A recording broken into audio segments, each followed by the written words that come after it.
All right, guys, our biggest and our last story is Kyle McCord and Julian Fleming are leaving Ohio State. Kyle McCord, of course, the starting quarterback who went 11-1. Ohio State fans seem to have their thoughts about him. Julian Fleming, of course, the wide receiver 3 for this team this last year, didn't have the normal wide receiver 3 stats, but still at Ohio State, if you're a wide receiver, you're highly coveted and you have a lot of skill and talent. The former number 1 wide receiver in his recruiting class, what was it, 2020, I think it was.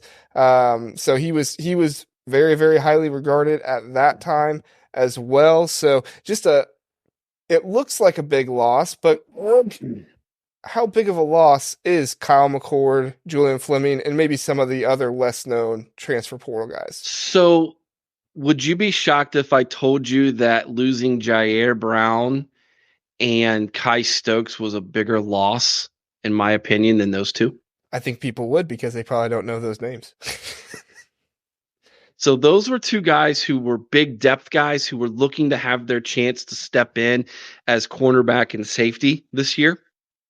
And now that, obviously either they got passed over by younger talent or there was a philosophical difference or something else that they didn't like that caused them to want to jump in the portal. Let me start with Fleming first before we talk about the elephant in the room. Fleming, let me explain why I'm not worried about losing Fleming by telling you a story that happened. Because I was there in person. This is a true story. It's the second day of practice in August, and Ohio State lets fans in to view the practice. And for the first day and the second day, I went to the second day, and there was a pass, Fleming, 30 yards down the field, right in the breadbasket, right between right through his hands.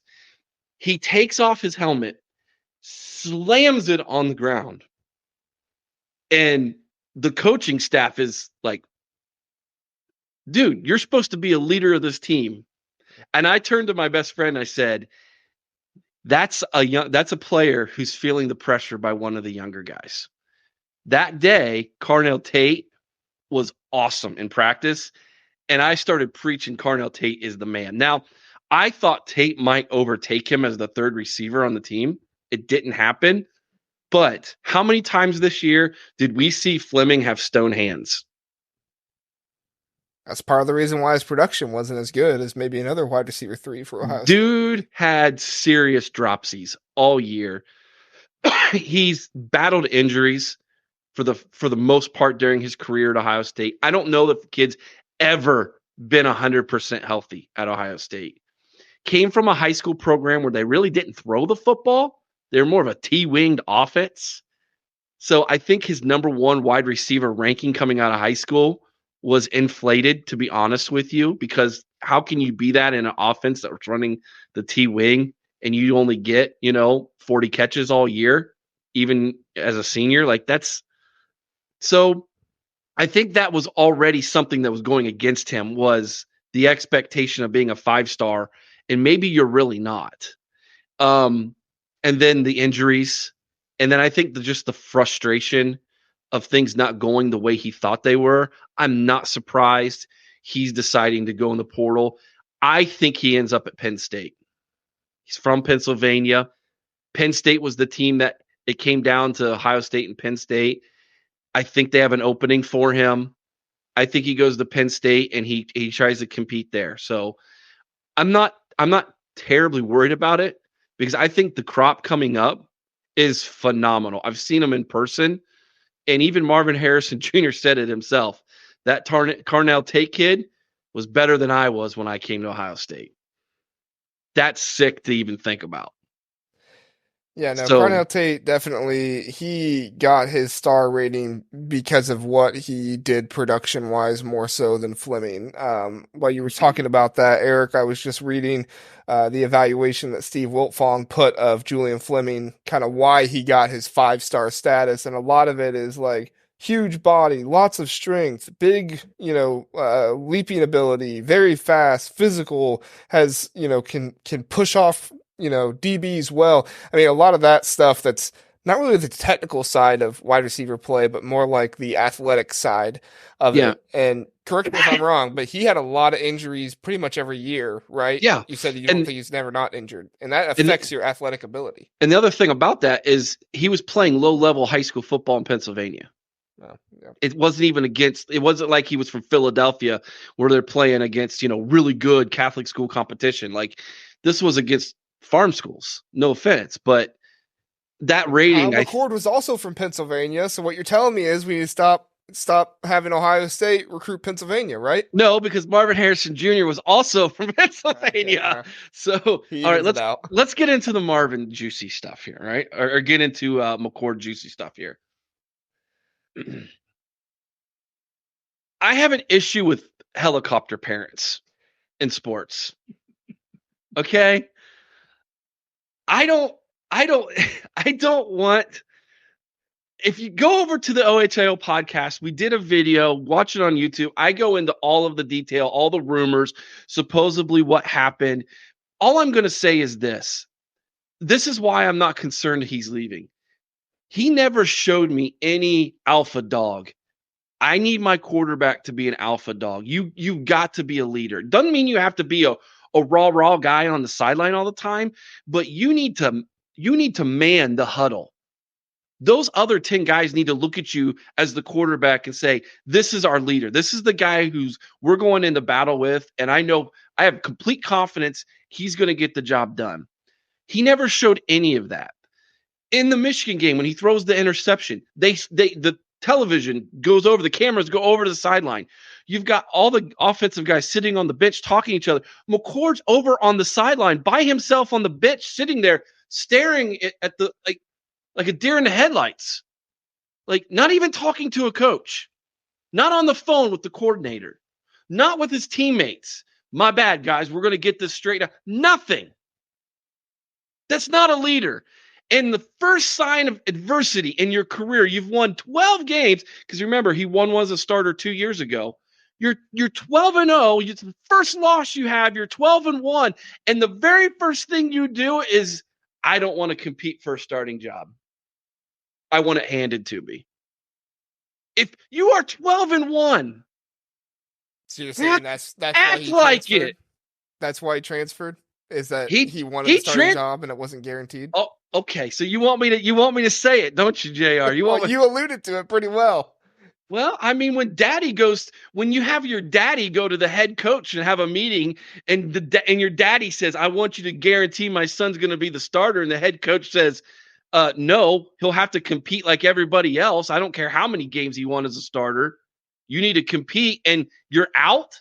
That you're not a competitor. You're not a leader. You're not an alpha dog. You're the next starting quarterback for Nebraska, apparently. You're not a Spartan dog. You're not. You're not. Oh, I mean." Call Greg Schiano up. Go back to Rutgers. I mean, that's where your daddy's from, anyways. I mean, seriously. Like, I would be so embarrassed if I'm Kyle McCord, knowing that my dad had to go to the head coach on my behalf.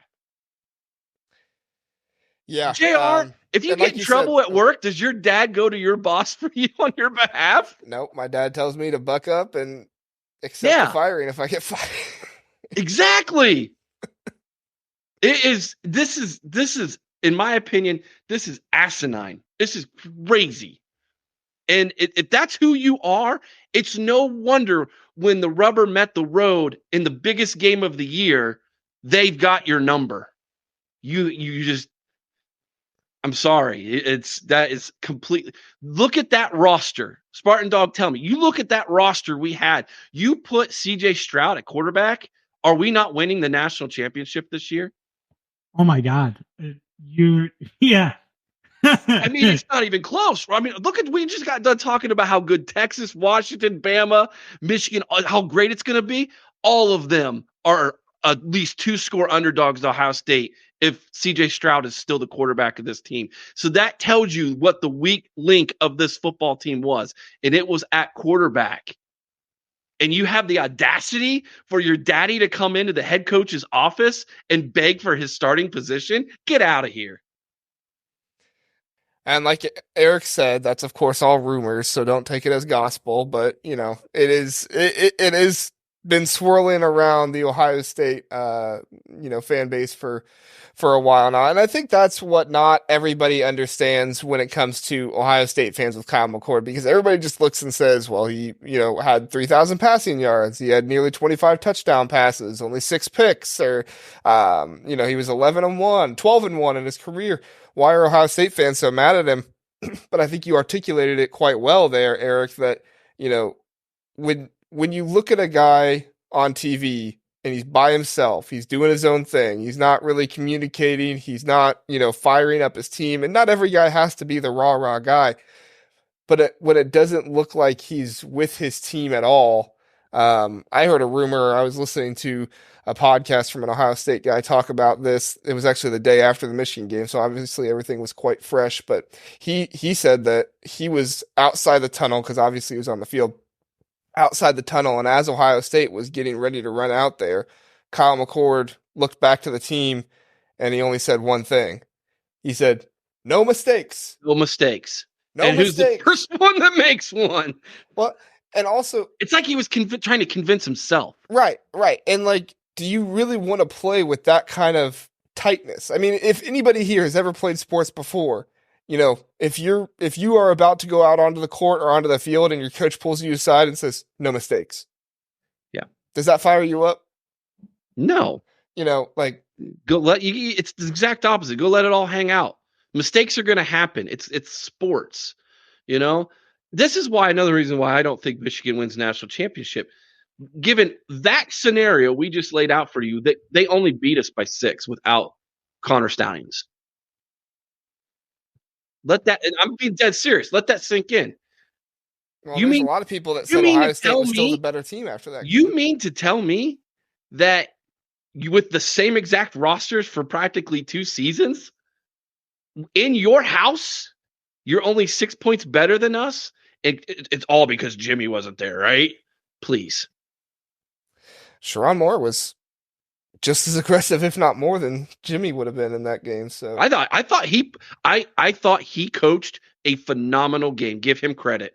Yeah, he outcoached Ryan Day. I'll be the first person that says it. So let me ask you guys a question as Ohio State fans, right?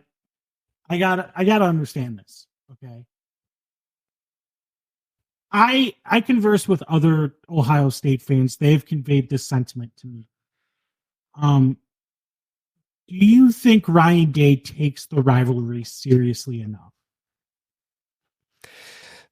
I think he's too tight with it. I think he gets it, but I think that he isn't I think he sees it as a Super Bowl every single year, and if he doesn't win this game, it doesn't matter what he did the rest of the year, that if he loses that game, Urban Meyer wanted to win that game because Urban Meyer understood it, and because Urban Meyer lived it for most of his life. Ryan Day wants to win that game because he wants to keep his job.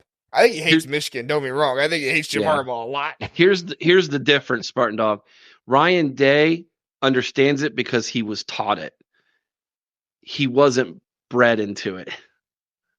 That's why you hear Michigan talk about Michigan man and Ohio State talking about we need a Buckeye as our head coach, because they understand the level of hate and respect between the two programs. I think Ryan Day he understands it, but I just don't know that he has experienced it at stages of his life that create a dwelling on it and creating an entire podcast around it, right? Okay, yeah. So let me say this about Ryan Day. I think he's a phenomenal coach. I like Ryan Day a lot. I really want Ryan Day to succeed. I want Ryan Day to win a national championship. I want him to win in the rivalry. I want him to win Big Ten championships without the stigma of doing it with Urban's players. Okay. I want those things for him because I think he deserves those things. The dude's a really good guy, phenomenal person. He cares about his players and their mental health more than he does wins and losses. I know that for a fact. Just ask Harry Miller, right? Okay. But you're going to get crucified in this state if you can't win that game. And you literally have the walking example alive today in John Cooper.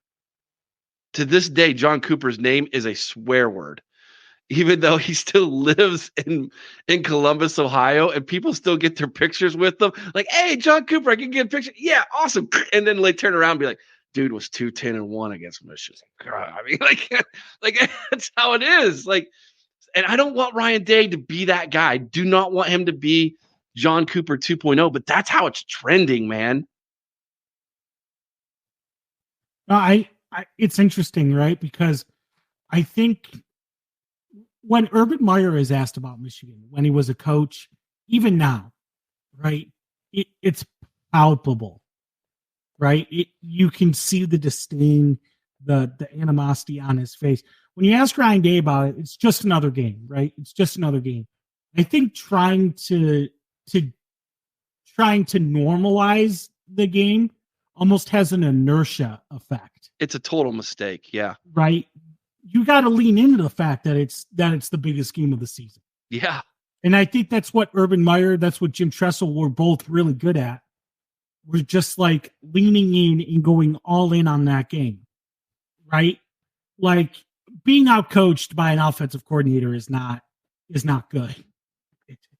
But not. You know, I just don't. I appreciate the perspective, and from the outside looking in, I don't think he takes it seriously enough. I don't think he has a full grasp of it. As someone who understands Michigan hatred, right? Like I'm at the point now where like Michigan could be playing Soviet Russia, and I'd be carrying around a hammer and sickle.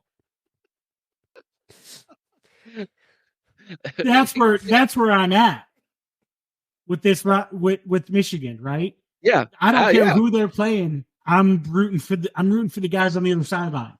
Yeah, it's crazy. I mean, yes, Ohio State fans become Spartans that one Saturday of the year when you guys take on the Maize and Blue. Yes, we are all Spartans that day.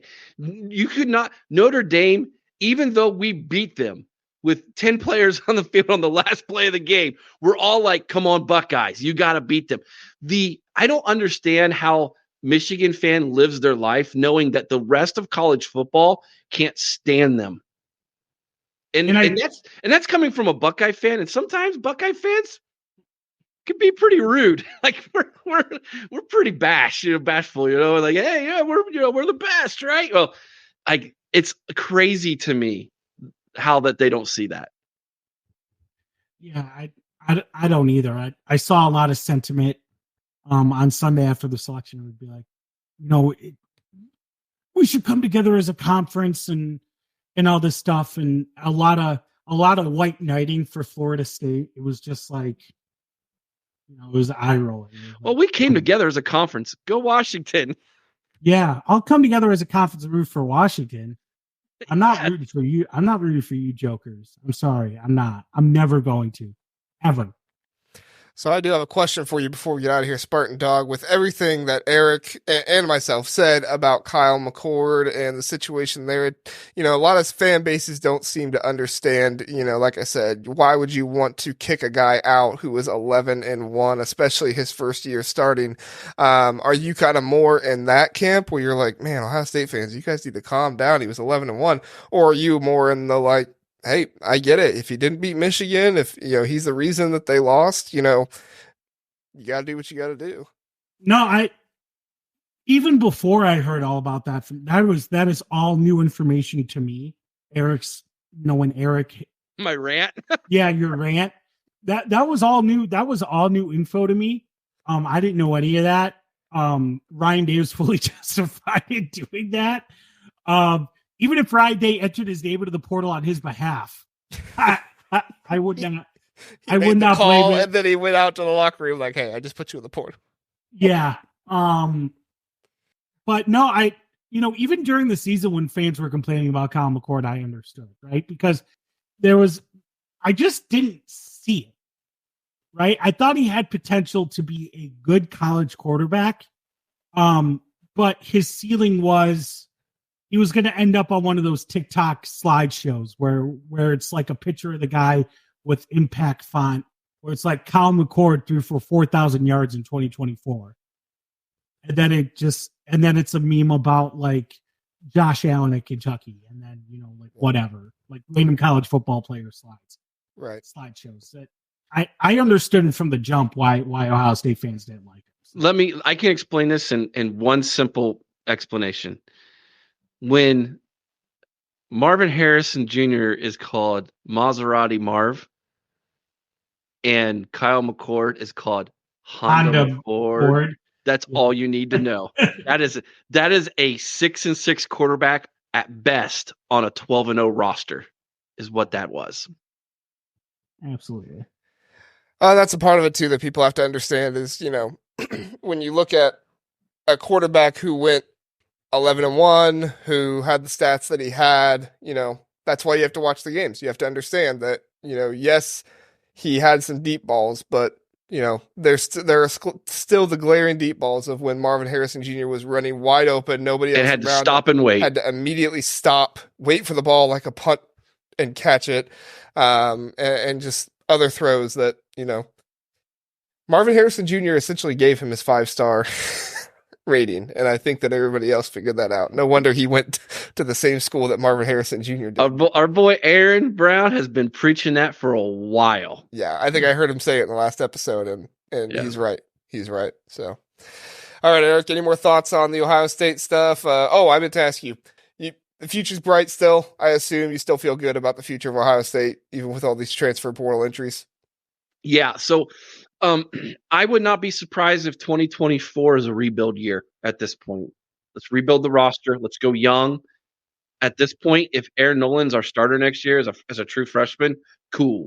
Is it mean we might go 9-3, 10-2, whatever? I'm okay with that. If you're willing to play the young players and let's build them, then let's go build this thing the right way. If you try to patch this thing, depends who you're patching with, man.